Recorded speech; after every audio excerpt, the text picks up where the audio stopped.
और वहीं इंडिया पाकिस्तान के मैच को लेकर विरोध की तस्वीरें अलीगढ़ से सामने आ रही है। मैच को लेकर बजरंग दल का प्रदर्शन। बजरंग दल मैच को रद्द करने की मांग कर रहा है। बजरंग दल का कहना है कि खून बहाने वालों की जगह कोई खेल नहीं हो सकता है। इंडिया पाकिस्तान के मैच को लेकर यह विरोध है, क्योंकि आज इंडिया पाकिस्तान का महामुकाबला है और ऐसे में कई जगहों पर इसका विरोध हो रहा है। तस्वीरें आप देख रहे हैं अपनी स्क्रीन पर आगरा से, जहां पर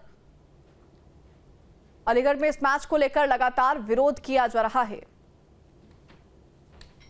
विरोध यहाँ पर नहीं है, विरोध आज पूरे भारतवर्ष में है और विरोध है भारत पाकिस्तान का खेले जाने वाला मैच।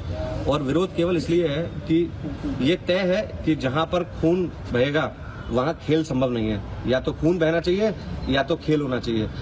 और वास्तविकता ये है कि आज पूरे देश में इसका विरोध इसलिए भी है कि अभी कुछ दिनों पहले ही पहलगांव में हमारी 26 माता बहनों को उनका सिंदूर को मिटा दिया गया। इवन उनका धर्म देखकर उनको गोलियां मारी गई। तो क्या हम इस चीज को भूल जाएं? क्या वर्षों से जो हमारे भारतीय सैनिक सेना पर पाकिस्तान से लोहा लेते हुए शहीद हो जाते हैं, क्या उनके परिवारों को भूल जाएं? क्या उस बलिदान को भूल जाएं? मैं माननीय अमित शाह जी से, जो इस देश के गृह मंत्री हैं, उनसे एक बात पूछना चाहता हूं, क्या बीसीसीआई जो है वो भारत सरकार से बड़ा है या भारत सरकार के अंडर में आता है बीसीसीआई? अगर अंडर में आता है तो जब इतना ज्यादा आक्रोश है पूरे देश में चारों तरफ इस बात को लेकर, तो क्या अमित शाह जी एक फोन नहीं कर सकते थे बीसीसीआई के चेयरपर्सन को या चेयरमैन को कि भाई ये मैच इस तरह से नहीं होना चाहिए, हमारे लोगों को इससे आहत पहुंच रहा है देश के। संभल जो लंबे समय से खुफिया एजेंसियों के रडार पर है, अब आतंकवाद पर सख्त शिकंजे की दिशा में बड़ा कदम उठाने जा रहा है। शासन की मंजूरी के बाद एटीएस का स्थायी कार्यालय यहां स्थापित होगा। फिलहाल अस्थायी तौर पर इसका संचालन जामा मस्जिद के सामने सत्यव्रत पुलिस चौकी से किया जाएगा।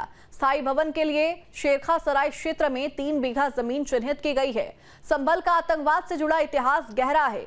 कई युवक आतंकी गतिविधियों में शामिल पाए गए हैं, जिनमें से एक अमेरिका हमले में मारा गया तो दूसरा पाकिस्तान की जेल में बंद है। 2024 की संभल हिंसा में भी पाकिस्तानी कनेक्शन सामने आया। इन घटनाओं के मद्देनजर एटीएस की स्थानीय तैनाती पूरे इलाके के सुरक्षा व्यवस्था को एक नया स्वरूप देगी।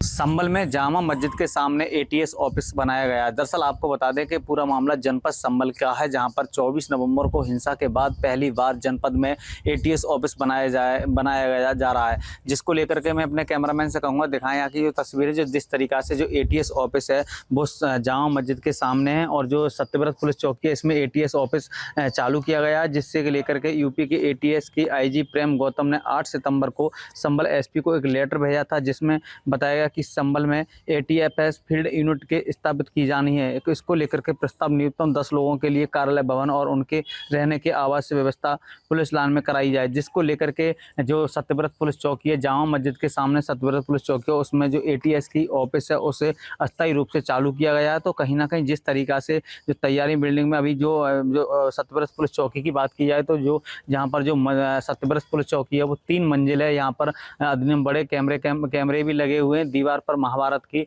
जो कुछ श्लोक भी रखे हुए हैं। कहीं ना कहीं जिस तरीका से जो सत्यव्रत पुलिस चौकी है जिसके अंदर जो एटीएस ऑफिस बनाई गई है, तो इसी के अंदर एटीएस ऑफिस के अंदर ही जो सीसीटीवी कंट्रोल रूम भी पहले से ही यहाँ पर स्थापित है। तो कहीं ना कहीं जिस तरीका से माना जा रहा है कि संभल में हिंसा के बाद पहली बार एटीएस ऑफिस जो बनाया जा रहा है, तो जिसको लेकर के क्योंकि यहाँ पर जो हिंसा हुई थी उसमें कुछ पाकिस्तानी कारतूस भी पाए गए थे और जिसमें कुछ लोगों का यहाँ पर जो संगठन है जो उन संगठनों से भी इनका जुड़ा हुआ। तो कहीं ना कहीं जिसको लेकर के शासन ने जो जारी किया लेटर जारी किया था कि यहाँ पर एटीएस कार्यालय बनाया जाए, तो कहीं ना कहीं जो मैं अपने कैमरामैन से कहूँगा जो सामने दिख रहे जामा मस्जिद है और जिसके सामने ही जस्ट सत्यव्रत पुलिस चौकी जहाँ पर एटीएस पुलिस चौकी का जो एटीएस है पुलिस कार्यालय का वहाँ पर सुचारू रूप से कार्य किया जाएगा। तो कहीं ना कहीं जिसको लेकर के माना जा रहा है। जी, संभल से कैमरामैन के साथ सत्यपाल यादव, न्यूज स्टेट संभल। और बड़ी खबर मेरठ से, जगत गुरु स्वामी रामभद्राचार्य महाराज का बड़ा बयान। पश्चिमी उत्तर प्रदेश मिनी पाकिस्तान लगता है, हिंदू संकट में है, हिंदू धर्म को न्याय नहीं मिल पा रहा है, अब हर घर में हिंदू धर्म की पाठशाला बनानी ही पड़ेगी। ये बड़ा बयान उन्होंने दिया है। उन्होंने पश्चिमी यूपी को मिनी पाकिस्तान जैसा लगता है वाला बयान दिया और साथ ही कहा कि हिंदू संकट में है, हिंदू धर्म को न्याय नहीं मिल पा रहा। हिंदुओं पर बहुत संकट है, बहुत संकट है। अपने ही देश में हम हिंदू धर्म को उतना न्याय नहीं दे पा रहे हैं। पश्चिमी उत्तर प्रदेश में आकर लगता मानो ये मिनी पाकिस्तान है, ऐसा लगता है। तो अब हमें मुखर होना है, हम ऐसा नहीं होने देंगे, जो कुछ हो जाए।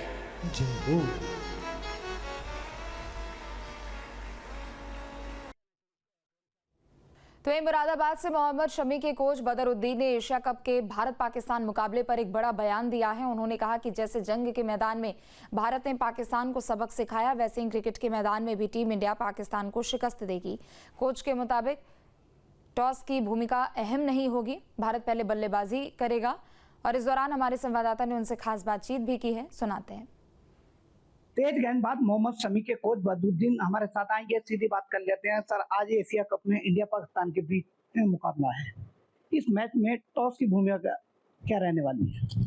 देखिए, टॉस की भूमिका इतनी नहीं रहने वाली है, क्योंकि ज़्यादातर एशिया के जो विकेट हैं जितने भी होते हैं तो बॉलर को हेल्प करते हैं, स्पिनर को ज़्यादा हेल्प करते हैं। और जहाँ पे इस टाइम मैच हो रहा है वो विकेट भी ऐसे हैं कि उसमें सारे ज़्यादातर स्पिनर को हेल्प कर रहा है वो विकेट।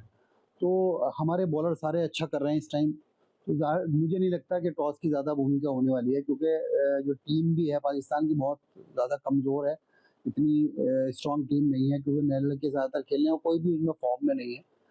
तो मुझे नहीं लगता। वैसे 2020 में ज़्यादातर कहते हैं कि भाई टॉस जीत जाते हैं तो बाद में बैटिंग करना चाहते हैं ज़्यादातर सब, लेकिन इतनी मुझे लगता नहीं है कि टॉस की ज़्यादा भूमिका होगी।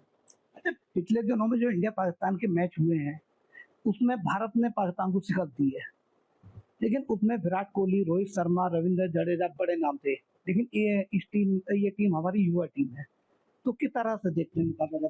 देखिए, जाहिर सी बात है, विराट कोहली और रोहित शर्मा की जगह तो कोई नहीं ले सकता, वो बहुत बड़े प्लेयर थे। लेकिन अब नए लड़कों को सामने आना है, इन लड़कों ने बहुत अच्छा करके दिखाया है। क्योंकि 2020 के मैच में ज़्यादातर जो है, देखिए, जो हार्ड हिटिंग बैट्समैन जो होते हैं उनका काम होता है, और जितने लड़कों ने, अभिषेक है और भी बहुत सारे जितने भी लड़के हैं बहुत अच्छा कर रहे हैं अभी तक। तो हमें, देखिए, जाहिर सी बात है, हमेशा हर कोई खेल नहीं सकता, कहीं ना कहीं रिटायर होना है, तो आपको पहले से तैयारी करनी पड़ती है उसके लिए। अच्छा, आखिरी सवाल ये है कि पहलगाम हमले के बाद जो एशिया कप में भारत पाकिस्तान के बीच मुकाबला हो रहा है, इसमें सोशल मीडिया साइट पर भी और जनरल भी देखा जा रहा है कि लोग बायकॉट करते नजर आ रहे हैं, इसको लेकर? देखिए, जाहिर सी बात है, देश से बढ़ के कुछ नहीं है। जो भी लोग कर रहे हैं वो देश प्रेमी हैं और देश के लिए चाहते हैं कि जिन्होंने हमें नुकसान पहुंचाया है तो उनसे बिल्कुल कोई ताल्लुक ना रखा जाए। लेकिन उसका एक तरीका दूसरा भी है, हम बुरी तरह उनको हराएं और उसका जश्न मनाएं, उसको उसी में उनकी हार है। अच्छा, इंडियन टीम की जीत के लिए कितने श्योर हैं? मैं तो 101% श्योर हूँ कि इंडियन टीम जीतेगी और बिल्कुल एक तरफा मैच जीतेगी।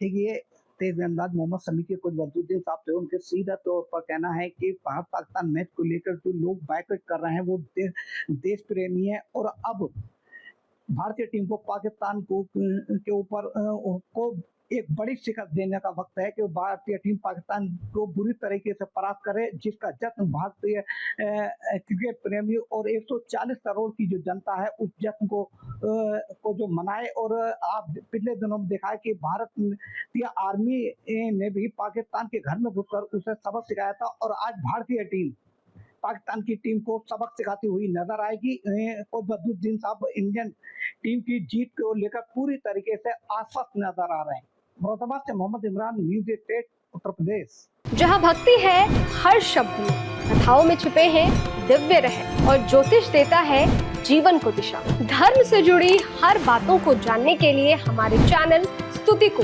सब्सक्राइब करें। चैनल पर जाने के लिए इस लिंक पर क्लिक करें।